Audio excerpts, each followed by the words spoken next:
فرمایا الہاکم التکاثر حتی زرتم المقابر. یہ الٹرا ساؤنڈ کی مشین میں یہ رزلٹ آ رہا ہے. جب دل کی دھڑکن میں بیلنس نہیں ہوتا، وہ غیر متوازن ہوتی ہے، تو ای جی کا عمل کیا ہوتا ہے؟ ان بیلنس ہوتا ہے، غیر متوازن ہوتا ہے. کوئی ڈاکٹر صاحب بیٹھے ہیں تو وہ میری تائید کریں گے. وہ ای جی پہ آتا ہے کہ اس کا جو فنکشن ہے ہارٹ کا وہ ان بیلنس ہو گیا ہے. اب یہ قرآن ای جی کر رہا ہے. فرمایا الہاکم التکاثر حتی زرتم المقابر.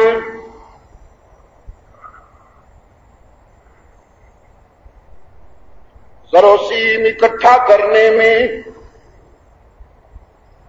دولت سمیٹنے کے جنون میں قرار کھو بیٹھے ہو، سکون کھو بیٹھے ہو، یہاں تک کہ قبر کی دیواروں سے جا ٹکراؤ گے. یہ بھی مل جائے، یہ بھی مل جائے، یہ بھی سمیٹ لوں، یہ بھی سمیٹ لوں. سیٹھ جی کو فکر تھی ایک ایک کے 10 کیجئے. سیٹھ جی کو فکر تھی ایک ایک کے 10 کیجئے. آیا ملک الموت بولا جان دو بس کیجئے. ملک الموت جانتے ہو؟ اقبال کہتا ہے پوشیدہ ہے کافر کی نظر سے ملک الموت. کس کی نظر سے؟ پوشیدہ ہے کافر کی نظر سے ملک الموت، لیکن نہیں پوشیدہ مسلمان کی نظر سے. الہاکم التکاثر. مار ڈالا تمہیں اس ہوس میں، مار ڈالا، کسی کام کا نہ چھوڑا. الہاکم التکاثر حتی زرتم المقابر.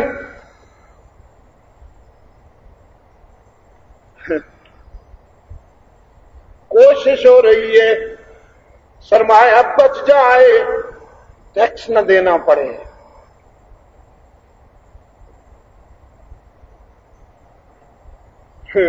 لوگ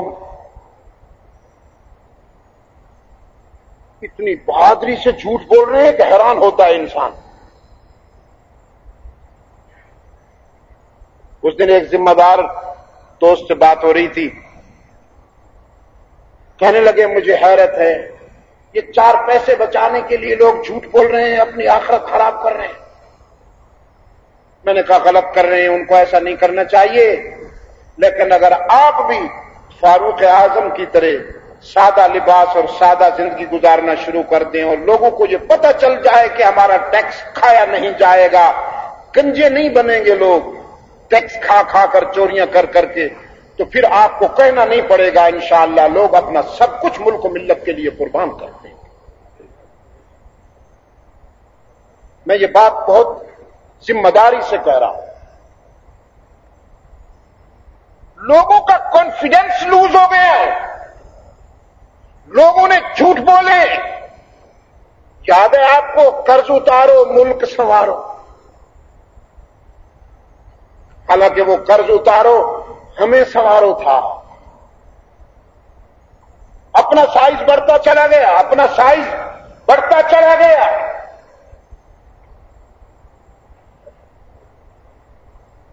قرآن پاک نے فرمایا الہاکم التکاثر حتی زرتم المقابر. مادہ پرستی کی ہوس نے، مادہ پرستی کے جنون نے تمہیں ہلاکت کے کنارے پہ لا کھڑا کیا. کلا سوف تعلمون ثم كلا سوف تعلمون،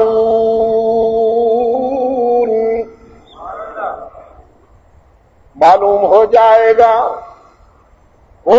گا تمہیں معلوم۔ اس راستے میں سکون نہیں، اس راستے میں سکون نہیں، مال و دولت سے تو ہوس میں اضافہ ہوگا، وہ اور راستہ ہے جس میں سکون ہے۔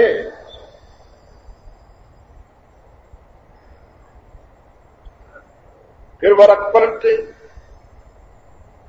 ایک اور جگہ سامنے رکھ دی، قرآن کریم نے پھر تشخیص فرمائی، وَيْلٌ لِّكُلِّ ہُمَزَةٍ لُّمَزَةٍ، وَيْلٌ لِّكُلِّ هُمَزَةٍ لُّمَزَةٍ الَّذِي جَمَعَ مَالًا وَعَدَّدَهُ يَحْسَبُ أَنَّ مَالَهُ أَخْلَدَهُ۔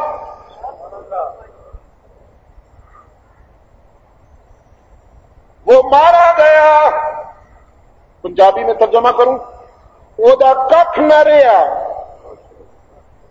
ویلن اودا ککھ نہ رہا، ککھ نہ بچیا، لکل ہمزۃ لمزہ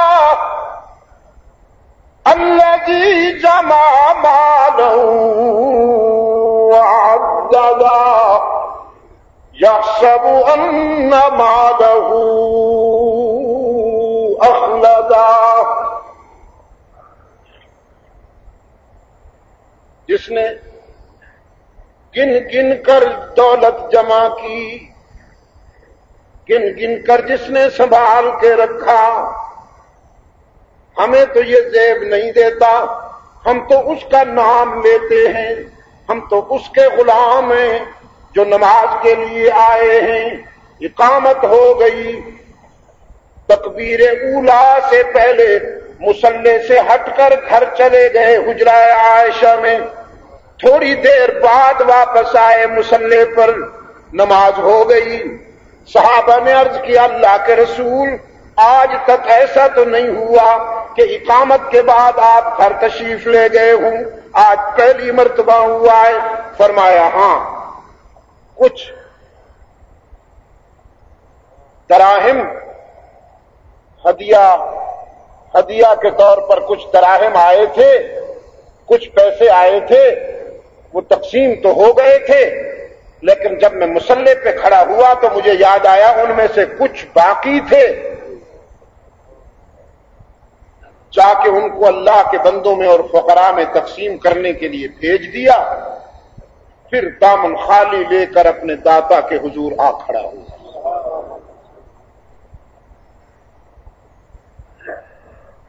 پسند آئی آپ کو یہ ادا؟ راول پنڈی کے چالاکو اب چپ ہو گئے ہو، یہ ادا پسند آئی آپ کو؟ یہ میں آپ کے آقا کی بات کر رہا ہوں جو پوری زندگی صاحب نصاب نہیں ہوئے کہ زکات دے سکے، یہ میں ان کی بات کر رہا ہوں، یہ میں ان کی بات کر رہا ہوں جنہیں پیشکش کی ہے خالق کے کائنات نے کہ محبوب تم چاہو تو احد کو سونے کا بنا دوں۔ میں کہا کرتا ہوں یہ پیشکش ایسی پیشکش نہیں تھی کہ جو ماذ خوش کرنے کے لیے ہوا کرتی ہے، یہ پیشکش وہ پیشکش تھی کہ جس پر اللہ نے عمل پہلے کر دیا، پیشکش بعد میں فرمائی۔ احد کو سونے کا بنا کے اپنے محبوب سے فرمایا آپ کے لیے اس کو سونے کا بنا دوں؟ رحمت عالم صلی اللہ علیہ وسلم نے فرمایا نہیں میرے محبوب، دنیا کے سفر میں تو میرے لیے میرا فقر قابل فخر ہے، میں اپنے فقر اور پیسر و سامانی پہ بہت خوش ہوں، مجھے سونا چاندی نہیں چاہیے، مجھے تو تیری مسکراہٹ چاہیے، مجھے تیرا تبسم چاہیے۔ وَيْلٌ لِّكُلِّ ہُمَزَةٍ لُّمَزَةٍ الَّذِي جَمَعَ مَالًا وَعَدَّدَهُ يَحْسَبُ أَنَّ مَالَهُ اخلدا کلا، وہاں بھی کلا، یہاں بھی الہاکم التکاثر حتی زرتم المقابر، آگے کلا سوف تعلمون ثم کلا سوف تعلمون، اور یہاں بھی لکل ہمزۃ لمزہ الذی جمع مالا وعددہ یحسب ان مالہ اخلدہ کلا لینبذن فی الحطمہ وما ادراک ما الحطمہ، یہ جس کو دوست سمجھ رہے ہو، جسے وجہ سکون سمجھ رہے ہو، یہ سونا چاندی تو انگارے ثابت ہوں گے، انگارے، خوبصورت انگارے۔ تم ان سے سکون حاصل کرنا چاہتے ہو؟ اچھا تو پھر کیا کروں؟ وہ ڈاکٹر کہتا ہے اب تک تو میں نے اسی کو منزل سمجھا، اب تک تو میری اسٹرگل یہی تھی کہ یہی مل جائے گا تو سکون مل جائے گا، آج تو نقشہ ہی کچھ اور سامنے آ گیا، اب کیا کروں؟ امیر صاحب نے فرمایا اب آج میں تمہیں سکون کا نسخہ دیتا ہوں۔ ڈاکٹر صاحب نے کاغذ آگے بڑھایا، قلم دان سے نکال کے پیش کیا، لکھیے۔ اس کا خیال تھا نا کوئی ٹیبلٹ، کوئی فارم، کوئی کیپسول لکھیں گے۔ ہمارے مسلمان بھائی نے قرآن کریم کھول کے سامنے رکھ دیا، فرمایا الا بذکر اللہ تطمئن القلوب، الا بذکر اللہ تطمئن القلوب۔ قرآن بھی یہی نسخہ بتاتا ہے، اور کائنات بھی اپنی ہر ادا میں اسی رخ پہ متوجہ کرتی ہے بنی نوع انسان کو۔ سکون کا یہ راستہ ہے، اطمینان اللہ کے ذکر سے ملے گا۔ تم دولت سے امیدیں لگائے بیٹھے ہو، تم اولاد سے امیدیں لگائے بیٹھے ہو، لا تلہکم اموالکم ولا اولادکم عن ذکر اللہ۔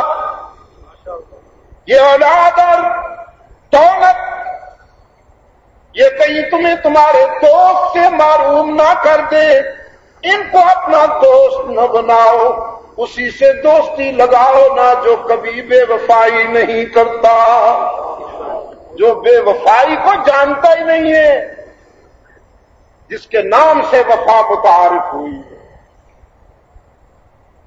جس کے نام سے وفا متعارف ہوئی ہے۔ اور اقبال کہتا ہے یہ مال و دولت دنیا، یہ رشتہ و پیوند،